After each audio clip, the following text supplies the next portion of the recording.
guys, it's Sheena from Teton Raptor Center, and I'm here to give you all this week's patient update. So let's go ahead and get started.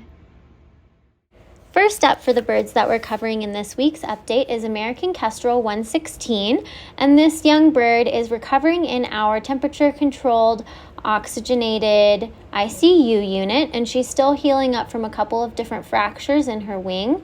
So one of the fractures was her humerus, which we ended up fixing under orthopedic surgery, as well as her ulna in her right wing. And right now she does have a really good appetite, so we're happy to see that, but we're not quite out of the woods yet since this is a very technical injury.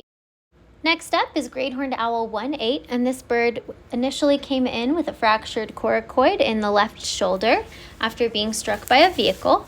The wing is healing up really nicely, and we're hoping to eventually be able to move this bird out to the flight barn in about a few weeks. Next up is Great Horned Owl 1-6, and this is the bird that initially came in with severe head trauma and eye trauma to the right eye. As you can see from this photo, the right eye looks very similar to the left eye. However, the right eye still appears a little bit cloudy on the surface, and we do not believe that this bird will be able to regain vision in that eye.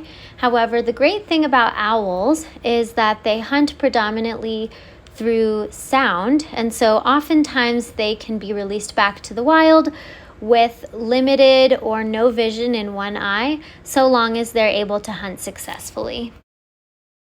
Last but not least, for the birds that we're covering in this week's update is Bald Eagle 12-2, and this is the bird that came in with a fractured left ulna, as well as an acetabulum fracture in the left hip, head trauma, and is doing well. She unfortunately is still not eating on her own, so we do have to hand feed her.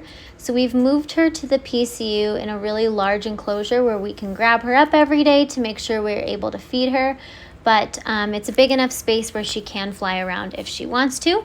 She is limping a little bit due to that acetabulum fracture, but hopefully over time we will see that get better.